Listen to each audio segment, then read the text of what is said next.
Praise the Lord. സ്നേഹമുള്ളവരെ, തിരുനാളുകൾ എന്ന Bible പഠന പരമ്പരയിലേക്ക് സ്വാഗതം. ഇന്ന് നമ്മൾ പഠന വിഷയമാക്കുന്നത് മാതാവിൻ്റെ സ്വർഗാരോപണമാണ്. പഠനം ആരംഭിക്കുന്നതിന് ആമുഖമായി ബൈബിളിൽ നിന്ന് നമുക്കൊരു ഭാഗം വായിച്ചു കേൾക്കാം. വെളിപാട് പുസ്തകം 11-ാമത്തെ അധ്യായം 19-ാം വാക്യം മുതൽ 12-ാം അധ്യായം 6-ാം വാക്യം വരെയാണ് ഞാൻ വായിക്കുന്നത്. വെളിപാട് 11:19, 12:6. അപ്പോൾ സ്വർഗത്തിൽ ദൈവത്തിൻ്റെ ആലയം തുറക്കപ്പെട്ടു, അവിടുത്തെ വാഗ്ദാന പേടകം കാണായി. മിന്നൽ പിണരുകളും ഘോഷങ്ങളും ഇടിമുഴക്കങ്ങളും ഭൂകമ്പവും വലിയ കന്മഴയുമുണ്ടായി. സ്വർഗത്തിൽ വലിയൊരടയാളം കാണപ്പെട്ടു. സൂര്യനെ ഉടയാടയാക്കിയ ഒരു സ്ത്രീ, അവളുടെ പാദങ്ങൾക്കടിയിൽ ചന്ദ്രൻ, ശിരസിൽ 12 നക്ഷത്രങ്ങൾ കൊണ്ടുള്ള കിരീടം. അവൾ ഗർഭിണിയായിരുന്നു. പ്രസവവേദനയാൽ അവൾ നിലവിളിച്ചു. പ്രസവക്ലേശത്താൽ അവൾ ഞെരുങ്ങി. സ്വർഗത്തിൽ മറ്റൊരടയാളം കൂടെ കാണപ്പെട്ടു. ഇതാ, അഗ്നിമയനായ ഒരു ഉഗ്രസർപ്പം. അതിന് 7 തലയും 10 കൊമ്പും, തലകളിൽ 7 കിരീടങ്ങൾ. അതിൻ്റെ വാൽ ആകാശത്തിലെ നക്ഷത്രങ്ങളിൽ 1/3 വാരിക്കൂട്ടി ഭൂമിയിലേക്ക് എറിഞ്ഞു. ആ സ്ത്രീ പ്രസവിക്കുന്ന കുഞ്ഞിനെ വിഴുങ്ങാൻ സർപ്പം അവളുടെ മുമ്പിൽ കാത്തുനിന്നു. അവൾ ഒരാൺകുട്ടിയെ പ്രസവിച്ചു. സകല ജനപദങ്ങളെയും ഇരുമ്പ് ദണ്ടുകൊണ്ട് ഭരിക്കാനുള്ളവനാണ് അവൻ. അവളുടെ ശിശു ദൈവത്തിൻ്റെയും അവിടുത്തെ സിംഹാസനത്തിൻ്റെയും അടുത്തേക്ക് സംവഹിക്കപ്പെട്ടു. ആ സ്ത്രീ മരുഭൂമിയിലേക്ക് ഓടിപ്പോയി.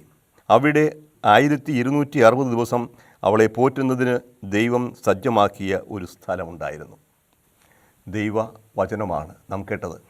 സ്നേഹമുള്ളവരെ, പരിശുദ്ധ കന്യകാമറിയത്തെക്കുറിച്ച് നമ്മൾ പഠിക്കുകയും ധ്യാനിക്കുകയും ചെയ്യുമ്പോൾ മാതാവിനെ സംബന്ധിച്ചുള്ള ഏറ്റവും അവസാനത്തെ വിശ്വാസ സത്യമാണ് നമ്മുടെ ശ്രദ്ധയിലേക്ക് വരുന്നത്. സ്വർഗാരോപിതയായ മാതാവ്. മാതാവിൻ്റെ സ്വർഗാരോപണം ഒരു വിശ്വാസ സത്യമായി പ്രഖ്യാപിക്കപ്പെട്ടത് 1950-ലാണ്. 1950 നവംബർ 1-ാം തീയതിയാണ് 12-ാം പീയൂസ് മാർപ്പാപ്പ ഈ വിശ്വാസ സത്യം പ്രഖ്യാപിച്ചത്. മുനിഫിച്ചെന്തീസിമുസ് ദേവുസ്, മുനിഫിച്ചെന്തീസിമുസ് ദേവുസ്, പരമകാരുണികനായ ദൈവം എന്നാണ് തുടക്കം. അതിൻ്റെ പ്രസക്തമായ ഭാഗം ഇതാണ്. പരമകാരുണികനായ ദൈവം എന്ന ചാക്രിക ലേഖനത്തിൽ മാതാവിൻ്റെ സ്വർഗാരോപണം വിശ്വാസത്യമായി പ്രഖ്യാപിക്കുന്ന ഏറ്റവും പ്രസക്തമായ ഭാഗം. ഐഹിക ജീവിതം പൂർത്തിയായപ്പോൾ പരിശുദ്ധ കന്യകാമറിയം ആത്മശരീരങ്ങളോടെ സ്വർഗീയ മഹത്വത്തിലേക്ക് എടുക്കപ്പെട്ടു. ഓരോ വാക്കും അളന്ന് തൂക്കി ആറ്റിക്കുറുക്കി എടുത്തതാണ്. എന്താണ് ഇവിടെ പറയുന്നത്? മറിയത്തിൻ്റെ ഈ ലോകത്തിലെ ജീവിതം പൂർത്തിയായപ്പോൾ അവൾ ആത്മശരീരങ്ങളുടെ സ്വർഗീയ മഹത്വത്തിലേക്ക് എടുക്കപ്പെട്ടു. ആദ്യം അല്പം ഒരു ചരിത്രം നമുക്ക് കാണാം. അതിനുശേഷം എന്താണ് ഇതിൻ്റെ അർത്ഥം. മാതാവിൻ്റെ സ്വർഗാരോപണം ഏതാണ്ട് 3-ാം നൂറ്റാണ്ട് മുതലേ സഭയിൽ വിശ്വാസത്തിലുണ്ടായിരുന്നു. മാതാവ് മരിച്ച് മണ്ണിൽ അലിഞ്ഞു ചേർന്നില്ല. അവളുടെ ശരീരം ഈ ഭൂമിയിൽ ലയിച്ചു ചേർന്നില്ല. അവൾ ഉയർപ്പിക്കപ്പെട്ടു, സ്വർഗത്തിലേക്ക് സംവഹിക്കപ്പെട്ടു എന്ന വിശ്വാസം സഭയിൽ ആരംഭകാലം മുതലേ 3-ാം നൂറ്റാണ്ട് മുതലുള്ള തെളിവുകളുണ്ടായിരുന്നു. ഈ തെളിവുകൾ നമ്മൾ കാണുന്ന അധിക പങ്കും അപ്പോക്രിഫ എന്ന് പറയപ്പെടുന്ന അപ്രാമാണിക ഗ്രന്ഥങ്ങളിലാണ്. ഇപ്രകാരമുള്ള ഒരു കഥ അഥവാ ഒരു ഐതിഹ്യം നമ്മൾ ഇപ്രകാരമാണ് കാണുന്നത്. മാതാവിനെ സംബന്ധിച്ച പല ഐതിഹ്യങ്ങളുണ്ട്. മാതാവിൻ്റെ പിൽക്കാല ജീവിതത്തെക്കുറിച്ചും മരണത്തെക്കുറിച്ചുമൊക്കെ. മാതാവിൻ്റെ 2 ശവകുടീരങ്ങൾ ഞാൻ കണ്ടിട്ടുണ്ട്. ജെറൂസലത്തൊരു ശവകുടീരമുണ്ട്, എഫേസൂസിലും വേറൊരു ശവകുടീരമുണ്ട്. അപ്പോൾ മാതാവ് മരിച്ചോ ഇല്ലയോ എന്നുള്ള കാര്യത്തെക്കുറിച്ച് തർക്കമുള്ളൊരു സാഹചര്യത്തിലാണ് 2 ശവകുടീരങ്ങൾ നിലനിൽക്കുക. ആദ്യമേ ഈ ഐതിഹ്യത്തെക്കുറിച്ച് പറയട്ടെ. മാതാവ് ജെറൂസലത്ത് ജീവിച്ചു. യേശുവിൻ്റെ മരണത്തിന് ശേഷം മകൻ നടന്നുപോയ കുരിശിൻ്റെ വഴിയിലൂടെ അവൾ വീണ്ടും വീണ്ടും യാത്ര ചെയ്തു. മാതാവിനോടുകൂടി ശിഷ്യസമൂഹവും ചേർന്നിരുന്നു. അങ്ങനെ മകനെ ധ്യാനിച്ച് ശിഷ്യസമൂഹത്തിൻ്റെ കൂടെ മറിയമ്മോട് ജീവിച്ചു. അവസാനം സമയമായി മറിയം മരിച്ചു. പക്ഷേ മരിക്കുന്നതിന് മുൻപേ അപ്പസ്തോലന്മാർ, ലോകത്ത് നാനാഭാഗങ്ങളിലായി ചിതറിക്കിടന്നിരുന്ന അപ്പസ്തോലന്മാർക്ക് മുന്നറിയിപ്പ് കിട്ടി, ഇതാ അമ്മ മരിക്കാൻ പോകുന്നു, മരിക്കുന്നതിന് മുമ്പ് എല്ലാവരും എത്തണം. എല്ലാ അപ്പസ്തോലന്മാരും 11 പേരും എത്തി. പക്ഷേ നമ്മുടെ തോമാസ് ലീഹ വീണ്ടും താമസിച്ചു പോയി. തോമസ് എപ്പോഴും വൈകി ചെല്ലുന്നതാണെന്ന് തോന്നുന്നു. യേശു ഉത്ഥാനം ചെയ്തു പ്രത്യക്ഷപ്പെട്ടപ്പോഴും തോമാ സ്ഥലത്തുണ്ടായിരുന്നില്ല എന്ന് പറഞ്ഞതുപോലെ മാതാവ് മരിച്ചു, അടക്കപ്പെട്ടു, തോമ വന്നില്ല.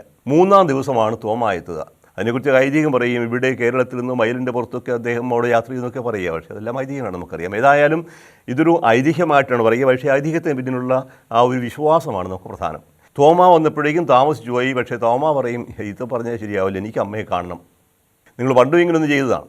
ഇതേതായാലും അമ്മയെ കാണാതെ ഒരു തരത്തിലും നിവൃത്തിയില്ല. അമ്മ മരിച്ചെങ്കിൽ മരിച്ചു, ശവമെങ്കിലും എനിക്ക് കാണണം. അയ്യോ, ശവകുടീരം തുറക്കുന്നത് ശരിയല്ല എന്ന് ശിഷ്യന്മാർ, ശരിയും തെറ്റും വേണ്ട, എനിക്ക് അമ്മയുടെ ശരീരം കണ്ടേ മതിയാവും.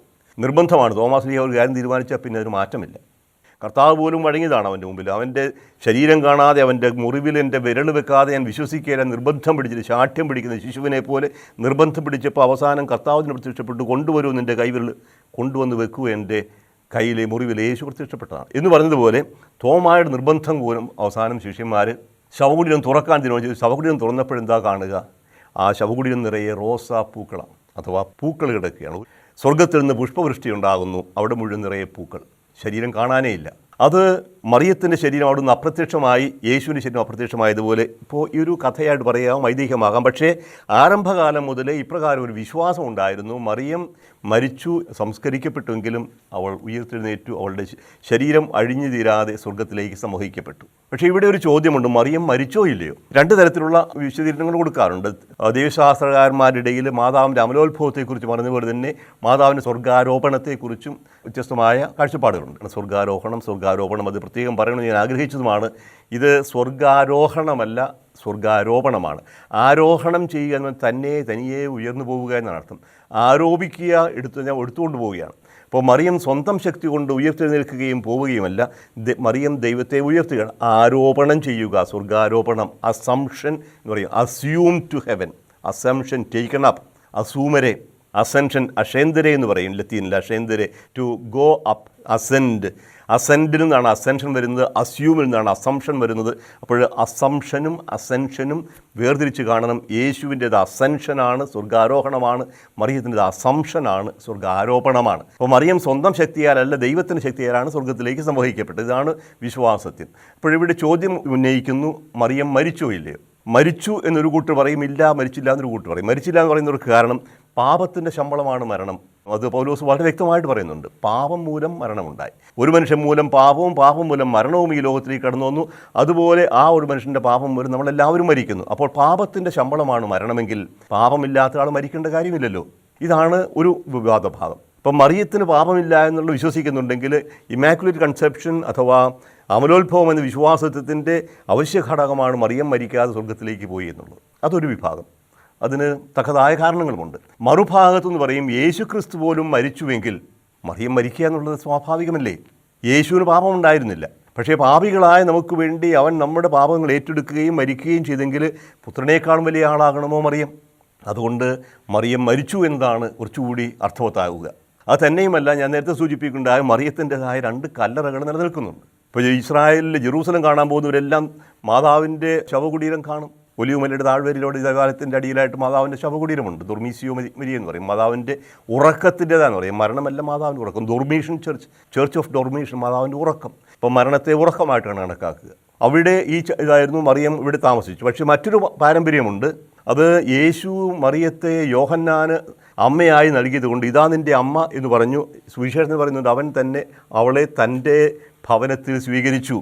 തൻ്റെ ഭവനത്തിൽ സ്വീകരിച്ച മറിയത്തെ യോഹന്നാൻ എപ്പോഴും കൂടെ കൊണ്ടുപോയിരുന്നു എന്നാണ് പറയുക. അമ്മ മകനായി തിരഞ്ഞെടുക്കപ്പെട്ട യോഹന്നാനോടുകൂടി യാത്ര ചെയ്തു. അവസാനം യോഹന്നാൻ എഫേസൂസിലെത്തി. എഫേസൂസിലെ മെത്രാനായിരുന്നു യോഹന്നാൻ. എഫേസൂസിൽ അമ്മ ജീവിച്ചു. എഫേസൂസിൽ അമ്മ മരിച്ചു. അമ്മയെ അടക്കിയ കബറിടം എഫേസൂസിലുണ്ട്. അടുത്ത കാലത്ത് ആണ് ആ കബറിടം വീണ്ടും കണ്ടെത്തിയത്, മാതാവിൻ്റെ ശവകുടീരം. എമരിച്ച് അന്ന കത്രീന എന്ന് പറഞ്ഞ ഒരു സന്യാസിനിക്കുണ്ടായ ദർശനങ്ങളുടെ പശ്ചാത്തലത്തിലാണ് മാതാവിൻ്റെ ശവകുടീരം എഫേസൂസിൽ കണ്ടെത്തുന്നത്. അവിടെ ഇന്ന് ഒരുപാട് തീർത്ഥാടകർ പോകുന്നുണ്ട്. അപ്പോൾ മറിയം മരിച്ചില്ലെങ്കിൽ ഇങ്ങനെ രണ്ട് ശവകുടീരങ്ങളുണ്ടായി. ഒരാൾക്കിങ്ങനെ രണ്ട് ശവകുടീരം ഉണ്ടാകാമെന്നുള്ള വേറൊരു ചോദ്യമാണ്. അപ്പോൾ ഇതിൻ്റെ എല്ലാം പിന്നിലുള്ള ഐതിഹ്യത്തിൻ്റെ ചരിത്ര പശ്ചാത്തലത്തിലേക്കൊന്നും ഞാൻ കടന്നു പോകുന്നില്ല. ഏതായാലും ചർച്ചാ വിഷയം ഇതാണ്, മറിയം മരിച്ചോ ഇല്ലയോ, സഭ എന്താണ് പഠിപ്പിക്കുക. ഇവിടെയാണ് ഞാൻ നേരത്തെ ഉദ്ധരിച്ച ചാക്രിക ലേഖനം പ്രസക്തമാകുന്നത്. ചാക്രിക ലേഖനം വളരെ തന്മയത്വത്തോടുകൂടി മരണത്തെ സംബന്ധിച്ച ആ ചർച്ച ഒഴിവാക്കുകയാണ്. മരണത്തിന് ശേഷം എന്നല്ല പറയുക, പരിശുദ്ധ കന്യക മറിയം തൻ്റെ ഐഹിക ജീവിതം പൂർത്തിയായപ്പോൾ, when she completed her earth life, എങ്ങനെയാണ് ഐഹിക ജീവിതം പൂർത്തിയായത്? മരണത്തിലൂടെയോ അല്ലയോ? അത് സഭ നിർവചിക്കുന്നില്ല. ഐഹിക ജീവിതം, ഈ ഭൂമിയിലുള്ള അവളുടെ ജീവിതം പൂർത്തിയായി. സാധാരണ എല്ലാ മനുഷ്യരുടെയും ജീവിതം പൂർത്തിയാകുന്ന മരണത്തിലൂടെയാണ്. അങ്ങനെ വേണമെങ്കിൽ നമുക്ക് എടുക്കാം. അല്ല, മറിയത്തിൻ്റെ ജീവിതം ഇവിടം കൊണ്ട് പൂർത്തിയായി, പക്ഷേ സ്വർഗത്തിലേക്ക് സംവഹിക്കപ്പെടുന്ന ജീവനോടെയാണെങ്കിലും സഭ അതിനും എതിര് പറയുന്നില്ല. അപ്പോഴേ ഇനിയും ഇത് ദൈവശാസ്ത്രകാരന്മാരുടെ വിശകലനത്തിനും ചർച്ചയ്ക്കുമായിട്ട് വിട്ടിരിക്കുകയാണ്, സ്വാതന്ത്ര്യമുണ്ട്. പക്ഷേ ഒരു കാര്യം സഭ വ്യക്തമായിട്ട് പറയുന്നു, മറിയത്തിൻ്റെ ശരീരം ഈ മണ്ണിൽ അലിഞ്ഞു ചേർന്നില്ല. മറിയം സ്വർഗത്തിലേക്ക് സംവഹിക്കപ്പെട്ടു, അവൾ രൂപാന്തരീകരിക്കപ്പെട്ടു. അപ്പോൾ ഇതാണ് സഭയുടെ പഠനം. അപ്പോൾ ഈ അസംഷനെക്കുറിച്ച് ആരംഭകാലത്തിൽ സഭയിൽ വിശ്വാസം, ഞാൻ പറഞ്ഞു 3-ാം നൂറ്റാണ്ട് മുതലേ സഭയിൽ വിശ്വാസമുണ്ടായിരുന്നു. 7-ാം നൂറ്റാണ്ട് മുതൽ പൗരസ്ത്യ സഭയിൽ മാതാവിൻ്റെ സ്വർഗാരോപണം ഒരു വിശ്വാസ സത്യമായി സ്വീകരിക്കുകയും ആ തിരുനാൾ ആഘോഷിക്കപ്പെടുകയും ചെയ്തിരുന്നു. ലിയോ 4 മാർപ്പാപ്പ 847 മുതൽ 855 വരെ റോമിൽ ഭരിച്ചിരുന്ന മാർപ്പാപ്പ ലിയോ മാർപ്പാപ്പയാണ് ഈ ഒരു തിരുനാൾ പാശ്ചാത്യ സഭയിൽ ആഘോഷിക്കാനായിട്ട് ആവശ്യപ്പെട്ടത്. അതേസമയം എന്താണ് ഈ സ്വർഗാരോപണം എന്നുകൊണ്ട് അർത്ഥമാക്കുക? മരിച്ചോ ഇല്ലയോ എന്ന പ്രസക്തി അവിടെ നിൽക്കട്ടെ. എന്താണ് സ്വർഗാരോപണം കൊണ്ട് അർത്ഥമാക്കുന്നത്? ആദ്യമേ ഞാൻ പറഞ്ഞത് സ്വർഗാരോഹണമല്ല, സ്വർഗാരോപണമാണ്. ഇപ്പോൾ സ്വർഗാരോപണം പുനരുത്ഥാനത്തോടുകൂടി സംഭവിക്കാവുന്നൊരു കാര്യമാണ്, എല്ലാം പൂർത്തീകരണത്തിലേക്ക് നയിക്കുന്നത്. മറിയത്തിൻ്റെ സ്വർഗാരോപണം ഒരു വിശ്വാസത്യമായി പ്രഖ്യാപിക്കുമ്പോൾ സഭ എടുത്തു കാണിക്കുന്ന ഒരു കാര്യമുണ്ട്. മറിയത്തിന് ലഭിച്ചത് നമുക്കെല്ലാം ലഭിക്കാനുള്ളതാണ്. അപ്പോൾ മറിയത്തിൻ്റെ സ്വർഗാരോപണത്തെക്കുറിച്ചുള്ള വിശ്വാസ സത്യം ഊന്നി നിൽക്കുന്നത് എല്ലാവരുടെയും പുനരുത്ഥാനത്തിലും അതിന് ഉപാധിയായി, അതിന് അടിസ്ഥാനമായി നിൽക്കുന്ന യേശുവിൻ്റെ പുനരുത്ഥാനത്തിലുമാണ്. അപ്പോൾ പുനരുത്ഥാനം, രൂപാന്തരീകരണം, സ്വർഗാരോപണം ഇത് ഒന്നിച്ചു കണക്കാക്കേണ്ടിയിരിക്കുന്നു. മറിയത്തിന് ലഭിച്ചതെന്തോ അത് നമുക്ക് എല്ലാവർക്കും ലഭിക്കും. അപ്പോൾ എന്താണ് ഈ ഉത്ഥാനത്തിലൂടെ സംഭവിക്കുക? സ്വർഗാരോപണം. പിന്നെ എന്താണ് സ്വർഗം? എന്താണ് സ്വർഗത്തിലേക്ക് പോവുക എന്ന് അർത്ഥമാക്കുക? ഇപ്പോൾ പുനരുത്ഥാനം, സ്വർഗം, സ്വർഗത്തിൽ പോവൽ, ഇത് മൂന്നും നമ്മൾ വിശദമായി കാണണം. പുനരുത്ഥാനം എന്ന് പറഞ്ഞാൽ എന്താ അർത്ഥമാവുക? ഈ ശരീരം മണ്ണിലഴിഞ്ഞു തീരുന്നു, നമ്മളെ എല്ലാവരും സംബന്ധിച്ചോളം. പക്ഷേ ഈ അഴിഞ്ഞു തീർന്ന ശരീരം അതേ രീതിയിൽ ഇനിയും പ്രത്യക്ഷപ്പെടുകയല്ല ചെയ്യുക. അതിനെക്കുറിച്ച് വളരെ വ്യക്തമായി പൗലോസ് കൊറിന്ത്യക്കാർക്ക് എഴുതിയ 1-ാം ലേഖനം 15-ാമത്തെ അധ്യായത്തിൽ പ്രതിപാദിക്കുന്നുണ്ട്. നിങ്ങൾ സൗകര്യം പോലെ ആ അധ്യായം മുഴുവനും വായിച്ചു നോക്കുന്നതാണ്. 15-ാമത്തെ അധ്യായം പുനരുത്ഥാനത്തെക്കുറിച്ച് ഏറ്റവും വിശദമായ പഠനം ബൈബിൾ നൽകുന്നത് കൊറിന്ത്യർക്ക് എഴുതിയ 1-ാം ലേഖനം 15-ാമത്തെ അധ്യായത്തിലാണ്. അവിടെ 20 മുതൽ 26 വരെയുള്ള വാക്യങ്ങൾ പ്രകാരം കാണും. നിദ്ര പ്രാപിച്ച എല്ലാവരുടെയും ആദ്യഫലമായി ക്രിസ്തു മരിച്ചവരുടെ ഇടയിൽ നിന്ന് ഉയർപ്പിക്കപ്പെട്ടു. ഒരു മനുഷ്യൻ വഴി മരണം ഉണ്ടായതുപോലെ ഒരു മനുഷ്യൻ വഴി പുനരുത്ഥാനവും ഉണ്ടായി. ആദത്തിൽ എല്ലാവരും മരണാധീനരാകുന്നതുപോലെ ക്രിസ്തുവിൽ എല്ലാവരും പുനർജീവിക്കും. എന്നാൽ ഓരോരുത്തരും താങ്കളുടെ ക്രമമനുസരിച്ചായിരിക്കും. ആദ്യ ഫലം ക്രിസ്തു, പിന്നെ ക്രിസ്തുവിൻ്റെ ആഗമനത്തിൽ അവനുള്ളവരും. അവൻ എല്ലാ ഭരണവും അധികാരവും ശക്തിയും നിർമ്മാർജ്ജനം ചെയ്ത് രാജ്യം പിതാവായ ദൈവത്തിന് സമർപ്പിക്കുമ്പോൾ എല്ലാറ്റിൻ്റെയും അവസാനമാകും. എന്തെന്നാൽ സകല ശത്രുക്കളെയും തൻ്റെ പാദസേവകരാക്കുന്നതുവരെ അവിടുന്ന് വാഴേണ്ടിയിരിക്കുന്നു. മരണമെന്ന അവസാന ശത്രുവും നശിപ്പിക്കപ്പെട്ടിരിക്കുന്നു. ദൈവം സമസ്തവും അധീനമാക്കി തൻ്റെ പാദത്തിന് കീഴാക്കിയിരിക്കുന്നു. ഇതാണ് ആദ്യ ഭാഗം. ഈ ശരീരം ഉയർപ്പിക്കപ്പെടും, മരണമില്ലാണ്ടാകും, ഒരു പുതിയ സൃഷ്ടിയുണ്ടാകും. അത് യേശുവിൽ സംഭവിച്ചു. യേശുവിൽ സംഭവിച്ചത് മറ്റുള്ളവരിലും സംഭവിക്കും. യേശു മരിച്ചു എന്നുള്ള ആദ്യജാതൻ മറിയം അതിന് തൊട്ടു പിന്നാലെ വരുന്നു. നമുക്കെല്ലാവർക്കും ലഭിക്കേണ്ട ശരീരങ്ങളുടെ ഉത്ഥാനം മറിയത്തിന് ലഭിച്ചു കഴിഞ്ഞു. അത് മറിയത്തിൻ്റെ പ്രവൃത്തിയല്ല, ദൈവത്തിൻ്റെ ദാനമാണ്. അത് ഒരു പുതിയ സൃഷ്ടിയാണ്, ഒരു രൂപാന്തരീകരണമാണ്. 50 മുതൽ 58 വരെയുള്ള വാക്യങ്ങളിൽ കുറച്ചുകൂടി വിശദമായിട്ട് പൗലോസ് പറയുന്നുണ്ട്. 1 കൊരിന്ത്യർ 15, 50, 58. സഹോദരരെ, ശരീരത്തിനോ രക്തത്തിനോ ദൈവരാജ്യം അവകാശപ്പെടുത്തുക സാധ്യമല്ലെന്നും നശ്വരമായത് അനശ്വരമായതിനെ അവകാശപ്പെടുത്തുകയില്ല എന്ന് ഞാൻ പറയുന്നു. ഇതാ ഞാൻ നിങ്ങളോട് രഹസ്യം പറയുന്നു, നാം എല്ലാവരും നിദ്ര പ്രാപിക്കുകയില്ല. അവസാനം കാഹളം മുഴങ്ങുമ്പോൾ കണ്ണിമയ്ക്കുന്നത്ര വേഗത്തിൽ നാം എല്ലാവരും രൂപാന്തരപ്പെടും. എന്തെന്നാൽ കാഹളം മുഴങ്ങുകയും മരിച്ചവർ അക്ഷയരായി ഉയർക്കുകയും നാം എല്ലാവരും രൂപാന്തരപ്പെടുകയും ചെയ്യും. ഒരു രൂപാന്തരീകരണം, ഒരു ട്രാൻസ്ഫോർമേഷൻ. ഈ നശ്വരമായ ശരീരം അനശ്വരമായി തീരും. നശ്വരമായത് അനശ്വരവും മർത്യമായത് അമർത്യവുമാകേണ്ടിയിരിക്കുന്നു. അങ്ങനെ നശ്വരമായത് അനശ്വരതയും മർത്യമായത് അമർത്യതയും പ്രാപിച്ചു കഴിയുമ്പോൾ മരണത്തെ വിജയം ഗ്രസിച്ചു എന്ന് എഴുതപ്പെട്ടിരിക്കുന്നത് യാഥാർത്ഥ്യമാകും. മരണമേ നിൻ്റെ വിജയം എവിടെ? മരണമേ നിൻ്റെ ദംശനം എവിടെ? മരണത്തിൻ്റെ ദംശനം പാപവും പാപത്തിൻ്റെ ശക്തി നിയമവുമാണ്. നമ്മുടെ കർത്താവായ യേശു ക്രിസ്തു വഴി നമുക്ക് വിജയം നൽകുന്ന ദൈവത്തിന് നന്ദി. അതിനാൽ എൻ്റെ വത്സല സഹോദരങ്ങളെ, കർത്താവിൽ നിങ്ങളുടെ ജോലി നിഷ്ഫലമല്ലെന്ന് ബോധ്യപ്പെട്ട് അവിടുത്തെ ജോലിയിൽ സദാ അഭിവൃദ്ധി പ്രാപിച്ച് സ്ഥിരചിത്തരും അചഞ്ചലരും ആയിരിക്കുവിൻ. ഇതാണ് ദൗത്യം, ഇതാണ് സന്ദേശം. നാം രൂപാന്തരീകരിക്കപ്പെടും. മറിയത്തിനതാണ് സംഭവിച്ചത്. മറിയം ഒരു പുതിയ വ്യക്തിയായി, പുതിയ സൃഷ്ടിയായി മാറി. മറിയത്തിൻ്റെ ശരീരം രൂപാന്തരീകരിക്കപ്പെട്ടു, പുതിയ സൃഷ്ടിയായി. യേശുവിൻ്റെ ഉത്ഥാനത്തെക്കുറിച്ച് സൂചിപ്പിച്ചപ്പോഴും, ഉത്ഥാനത്തെ സ്വർഗാരോഹണത്തെക്കുറിച്ച് പറഞ്ഞപ്പോഴും പ്രത്യേകമായി എടുത്തു കാണിക്കാൻ ഞാൻ ശ്രമിച്ചൊരു കാര്യമുണ്ടായിരുന്നു. സ്വർഗം എന്നത് പ്രത്യേക സ്ഥലമല്ല, അതൊരു അവസ്ഥയാണ് എന്ന് പറയുകയുണ്ടായി. സഭയുടെ പ്രബോധനം അതാണ്. പ്രതീകങ്ങളിലൂടെ പഴയ നിയമത്തിൽ അവതരിപ്പിക്കുന്ന, അല്ലെങ്കിൽ പുതിയ നിയമത്തിൽ കാണുന്ന ഈ സ്വർഗം ആകാശത്തിന് മുകളിലുള്ള, വെള്ളത്തിന് മുകളിലുള്ള ഒരു അവസ്ഥയായി കാണാതെ സ്വർഗം എന്നത് ദൈവത്തോട് നിന്നുള്ള അവസ്ഥയായിട്ടാണ് കണക്കാക്കേണ്ടത്. ഇപ്പോൾ മറിയം സ്വർഗത്തിലേക്ക് എടുക്കപ്പെട്ടു എന്ന് പറയുമ്പോൾ മുകളിലേക്ക് കയറി, നമുക്കറിയാം മുകളിലാണ് സ്വർഗം എന്ന് പറയുമ്പോൾ അർത്ഥമാക്കുന്നതാണ് നമുക്ക് എല്ലാവർക്കും ഉപരിയാണ്, ഇതിന് വ്യത്യസ്തമാണ്, പുതുതാണ്. ഇങ്ങനെ യേശു സ്വർഗാരോഹണം ചെയ്തതുപോലെ മറിയം സ്വർഗത്തിലേക്ക് എടുക്കപ്പെട്ടു. യേശു സ്വർഗാരോഹണം ചെയ്തു പറയുമ്പോൾ പിതാവിൻ്റെ മഹത്വത്തിലേക്ക് പ്രവേശിച്ചു എന്നാണ് അർത്ഥമാക്കുക എന്ന് നമ്മൾ കണ്ടു കഴിഞ്ഞതാണ്. ദൈവത്തോട് സമാനത വെച്ചു പുലർത്തേണ്ട കാര്യമായി പരിഗണിക്കാതെ സ്വയം ശൂന്യവൽക്കരിച്ച് ദാസൻ്റെ രൂപം സ്വീകരിച്ചവൻ, മരണത്തോളം തന്നെ താഴ്ത്തിയവൻ, അത്യധികം ഉയർത്തപ്പെട്ടു. അവൻ ദൈവത്തിൻ്റെ വലത്തുഭാഗത്തേക്ക് ഉയർത്തപ്പെട്ടു, അവിടെ ഉപവിഷ്ടനായി എന്നൊക്കെ പൗലോസിൻ്റെ ലേഖനത്തിലും അതുപോലെ തന്നെ സുവിശേഷങ്ങൾ നമ്മൾ കാണുന്നതാണ്. ദൈവത്തിൻ്റെ വലത്തുഭാഗത്ത് ഉപവിഷ്ടനായിരിക്കുന്നു, ഏതെങ്കിലും പ്രത്യേക ഒരു കസേരയിൽ ഒരു സിംഹാസനത്തിൽ കയറിയിരിക്കുകയല്ല എന്ന് നമ്മൾ പറയുകയുണ്ടായി. ദൈവത്തിൽ നിന്നുള്ള അധികാരം സ്വീകരിച്ചിരിക്കുന്നു, എല്ലാ അധികാരവും എനിക്ക് നൽകപ്പെട്ടിരിക്കുന്നു. ഇതാണ് യേശുവിൻ്റെ സ്വർഗാരോഹണം കൊണ്ട് അർത്ഥമാക്കുക, അഥവാ മഹത്വീകരണം കൊണ്ട്. ഇപ്രകാരം ഉയർപ്പിക്കപ്പെട്ട, സ്വർഗാരോഹണം ചെയ്യപ്പെട്ട പരിശുദ്ധ അമ്മ ദൈവത്തോടൊന്നിച്ചാണ്. അതാണ് പിന്നീട് സഭ മറിയത്തിൻ്റെ കിരീടധാരണമെന്നൊക്കെയുള്ള വിശ്വാസത്തിലൂടെ പ്രകടമാക്കുന്നത്. കിരീടം ധരിക്കുക, രാജ്ഞിയായിരിക്കുക, സ്വർഗീയ രാജ്ഞി എന്ന് വിളിക്കുക, ദൈവത്തിന് ലഭിക്കുന്നതാണ് ഈ അധികാരം മുഴുവനും. യേശു ദൈവത്തിൻ്റെ അധികാരം പൂർണ്ണമായി സ്വീകരിച്ചതുപോലെ മറിയത്തെ ദൈവം സ്വീകരിച്ചിരിക്കുന്നു, മകളായി, മധ്യസ്ഥയായി, ദൈവത്തോടൊന്നിച്ചായി. ഇപ്പോഴേ സ്വർഗം ദൈവത്തോടൊന്നിച്ചിരിക്കുന്ന അവസ്ഥയാണ്. സ്വർഗത്തിലേക്ക് പോവുക എന്ന് ദൈവത്തോടൊന്നിച്ചായിരിക്കുകയാണ്. ഇനി ഒരിക്കലും അഴിഞ്ഞു പോകാത്ത രീതിയിൽ മനുഷ്യ സ്വഭാവം അതിൻ്റെ പൂർണ്ണതയിൽ മറിയത്തിൽ സംരക്ഷിക്കപ്പെട്ടിരിക്കുന്നു. ഇപ്പോൾ ഉത്ഭവഭാവമേശാതെ ജനിച്ചവൾ, പാപത്തിൽ നിന്ന് പൂർണ്ണമായി മോചനം നേടിയവൾ ഇന്ന് പൂർണ്ണമായി ദൈവത്തോടൊന്നിച്ചായിരിക്കുന്നു. ഈ അവസ്ഥയിലേക്ക് നമ്മളെല്ലാവരും വിളിക്കപ്പെട്ടിരിക്കുന്നു, നമ്മൾ എത്തിച്ചേരുകയും ചെയ്യും. ഈ മറിയത്തെക്കുറിച്ചാണ് നമ്മൾ വെളിപാട് പുസ്തകത്തിൻ്റെ 12-ാമത്തെ അധ്യായത്തിൽ വായിച്ചു കേട്ടത്. 11-ാം അധ്യായം 19 മുതൽ ഞാൻ വായിച്ചപ്പോൾ ഈ ഒരു സൂചനയുണ്ട്. സൂര്യനെ ഉടയാടയാക്കിയ ഒരു സ്ത്രീ, സ്വർഗത്തിലൊരു വലിയ അടയാളം കാണപ്പെട്ടു എന്ന് പറയുന്നുണ്ട്. അതിനു മുമ്പ് കാണുന്നത് സ്വർഗം തുറക്കപ്പെട്ടു, ഉടമ്പടിയുടെ പേടകം ദൃശ്യമായി. ഉടമ്പടിയുടെ പേടകവും മറിയവുമായി ബന്ധത്തെക്കുറിച്ച് ഞാൻ സൂചിപ്പിക്കുകയുണ്ടായിരുന്നു. വാഗ്ദാന പേടകം കാണപ്പെട്ടു. അവിടെ സൂര്യനെ ഉടയാടയാക്കിയ സ്ത്രീ, അവളുടെ പാദങ്ങൾക്കടിയിൽ ചന്ദ്രൻ, ശിരസിൽ 12 നക്ഷത്ര കൊണ്ടുള്ള കിരീടങ്ങൾ. ആരാണ് ഈ സ്ത്രീ? പരിശുദ്ധ അമ്മയെക്കുറിച്ച് ഈ ചിത്രം ഉപയോഗിക്കാറുണ്ട്. പക്ഷേ നേരിട്ട് പറയുമ്പോൾ ഈ ഭാഗം മറിയത്തെക്കുറിച്ച് അല്ല എന്ന് നമ്മൾ പറയണം. നേരിട്ട് ഡയറക്റ്റായിട്ട് പറയുമ്പോൾ ഇവിടെ സൂര്യനെ ഉടയാടയാക്കിയ സ്ത്രീ, ഗർഭിണിയായ സ്ത്രീ ശിശുവിനെ പ്രസവിക്കുന്നു. ആ പ്രസവിച്ച ശിശു സ്വർഗത്തിലേക്ക് സംവഹിക്കപ്പെടുന്നു. അത്രയും വേണമെങ്കിൽ മാതാവിനെക്കുറിച്ച് കൃത്യമായിട്ട് പറയാൻ സാധിക്കും. പക്ഷേ ഇതിനു ശേഷം സംഭവിക്കുന്നത്, ആ സ്ത്രീ സർപ്പത്തിൻ്റെ പീഡനങ്ങൾക്കിരയായിത്തീരുന്നു. അവൾ മരുഭൂമിയിലേക്ക് പ്രയാണം ചെയ്യുന്നു. 1260 ദിവസം അവൾ മരുഭൂമിയിൽ സംരക്ഷിക്കപ്പെടുന്നു. ഇപ്രകാരം മരുഭൂമിയിൽ സംരക്ഷിക്കപ്പെടുകയാണ് പരിശുദ്ധ കന്യകാമറിയം എന്ന് പറയുമ്പോൾ സ്വർഗാരോപണമെന്ന സത്യവുമായി നമുക്ക് ബന്ധപ്പെടുത്താൻ സാധിക്കുകയില്ല. സ്വർഗത്തിലേക്ക് സംവഹിക്കപ്പെട്ടവളാണെങ്കിൽ ഇപ്പോൾ ഇങ്ങനെ മരുഭൂമിയിൽ അവൾ കിടക്കുന്നു. ഇപ്പോൾ മറിയത്തെക്കുറിച്ചല്ല ഇത് കൃത്യമായിട്ടും പറയുന്നത്. ഇത് സഭയെക്കുറിച്ചാണ്, അഥവാ ദൈവജനത്തെക്കുറിച്ചാണ്. അപ്പോൾ ഈ ദർശനം, പ്രത്യേകിച്ചും വെളിപാട് പുസ്തകത്തിൽ ഒരുപാട് പ്രതീകങ്ങളുണ്ട്. ഒരേ പ്രതീകത്തിന് ഒന്നിലധികം അർത്ഥവും ഉണ്ടാവും. ഇപ്പോൾ വെളിപാട് പുസ്തകം മനസ്സിലാക്കാൻ ഏറെ ബുദ്ധിമുട്ടുള്ളൊരു പുസ്തകമാണ്. അതേസമയം പലപ്പോഴും തെറ്റിദ്ധരിക്കപ്പെടാറുമുണ്ട്.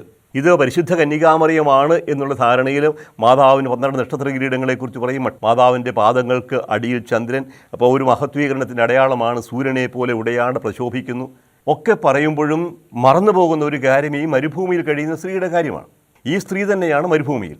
അപ്പോൾ അവിടെ പ്രസവക്ലേശത്താൽ ഞെരുങ്ങുന്നു. മറിയത്തിന് എന്താണ് പ്രസവക്ലേശം ഉണ്ടാവുക? അവൾ നിലവിളിക്കുന്നു. ഇങ്ങനെ നിലവിളിക്കുന്ന മറിയത്തെക്കുറിച്ചൊക്കെ പറയാൻ ബുദ്ധിമുട്ടുണ്ട്. പ്രസവക്ലേശത്താൽ ഞെരുങ്ങുന്നു. അവസാനം അവൾ ജനിക്കുന്ന ശിശുവിനെ വിഴുങ്ങാനായി കാത്തു നിൽക്കുന്ന സർപ്പം, മിശിഹായ്ക്ക് വേണ്ടി കാത്തിരിക്കുന്ന ദൈവജനത്തെയാണ് ആദ്യത്തെ ഭാഗത്ത് ചിത്രീകരിക്കുക. ദൈവജനമാണ് ഈ സ്ത്രീ. അത് വ്യക്തമാകും നമ്മൾ 19-ാമത്തെ അധ്യായത്തിലേക്ക് വരികയാണ്. 19-ാമത്തെ അധ്യായം വെളിപാട് പുസ്തകം 19:7-8 ഇപ്രകാരം കാണും.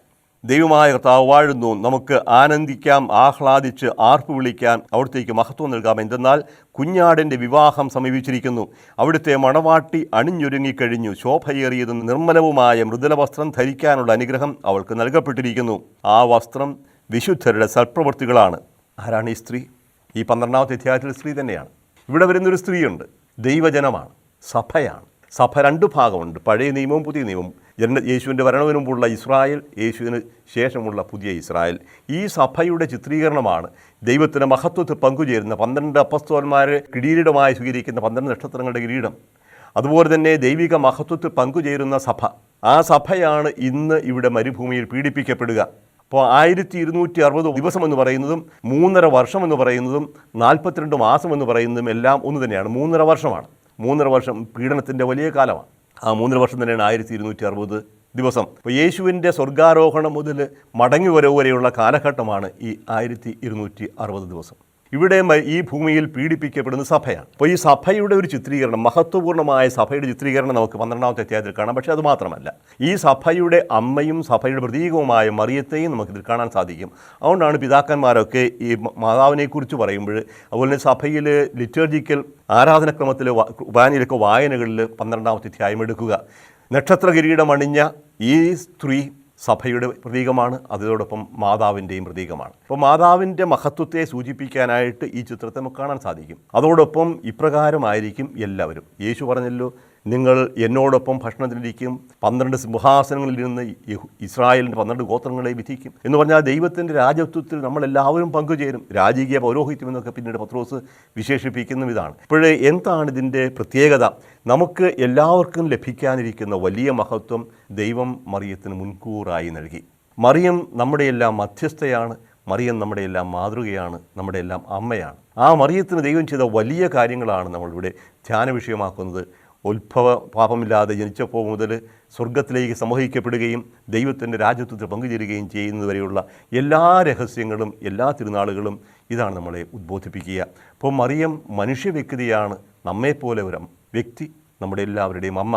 വേദനകൾ അറിഞ്ഞിട്ടുള്ളവൾ, കുരിശിൻ്റെ ചുവട്ടിൽ നിന്നവൾ, ഹൃദയത്തിൽ മുറിപ്പെടുത്തുന്ന വാളും ധരിച്ച് നടന്നവൾ, എല്ലാ ദുഃഖവും ഏറ്റെടുത്തവൾ, വ്യാകുല മാതാവെന്നും കർമ്മല മാതാവെന്നൊക്കെ നമ്മൾ മാതാവിനെ വിശേഷിപ്പിക്കാറുണ്ട്. പക്ഷേ ഈ അമ്മ സ്വർഗാരൂപിതയാണ്, ദൈവത്തോടൊന്നിച്ചാണ്. മാതാവ് സ്വർഗാരൂപിതയാണെന്ന് പറയുമ്പോൾ അർത്ഥമാക്കുന്നത് അവൾ എന്നേക്കും ദൈവത്തോടൊന്നിച്ചാണ്. ദൈവം എവിടെയുണ്ടോ അവിടെയുണ്ട്, ഇവിടെയുമുണ്ട്. അപ്പോൾ നമ്മളെ എല്ലാം കാണുന്നു, നമുക്കെല്ലാം വേണ്ടി മാധ്യസ്ഥം വഹിക്കുന്നു മറിയം. കാനായിലെ കല്യാണ വിരുന്നിൽ വീഞ്ഞു തീർന്നു പോയപ്പോൾ യോഹന്നാൻ പറയും, യേശുവിൻ്റെ അമ്മ അവിടെ ഉണ്ടായിരുന്നു. വീഞ്ഞു തീർന്നു പോയപ്പോൾ അമ്മ പറഞ്ഞു, മകനെ അവർക്ക് വീഞ്ഞില്ല. മകനെ അവർക്ക് വീഞ്ഞില്ല. വീഞ്ഞ് സന്തോഷത്തിൻ്റെ അടയാളമാണ്. നമ്മുടെ ജീവിതത്തിൽ സന്തോഷം കിട്ടുപോകുമ്പോൾ, വീഞ്ഞില്ലാതായി തീരുമ്പോൾ, ദുഃഖവും നിരാശയും ഭയവും നമ്മളെ വേട്ടയാടുമ്പോൾ, മകനെ അവർക്ക് വീഞ്ഞില്ല എന്ന് പറയുന്ന ഒരു അമ്മ നമുക്കുണ്ട് എന്ന് ഓർക്കുക. ആ അമ്മ മധ്യസ്ഥയാണ് നമുക്ക് വേണ്ടി. യേശുവിൻ്റെ അടുക്കൽ മാധ്യസ്ഥം വഹിക്കുന്നു. യേശുവിൻ്റെ മധ്യസ്ഥനെ മാറ്റി നിർത്തിക്കൊണ്ടല്ല അമ്മയെ മധ്യസ്ഥയായി സ്വീകരിക്കുക. കാനായിൽ ചെയ്തത് യേശുവിൻ്റെ അടുക്കൽ അമ്മ മാധ്യസ്ഥം വഹിക്കുകയായിരുന്നു. ആ അമ്മ കാനായിൽ പറഞ്ഞതാണ്, അവൻ പറയുന്നത് പോലെ ചെയ്യുക. മാതാവല്ല ലക്ഷ്യം. മാതാവ് ഒരിക്കലും ലക്ഷ്യമാവുന്നില്ല. മാതാവ് മാർഗമാണ്, വഴികാട്ടിയാണ്. പിതാവിലേക്ക്, പുത്രനിലേക്ക്, പരിശുദ്ധാത്മാവിലേക്ക്.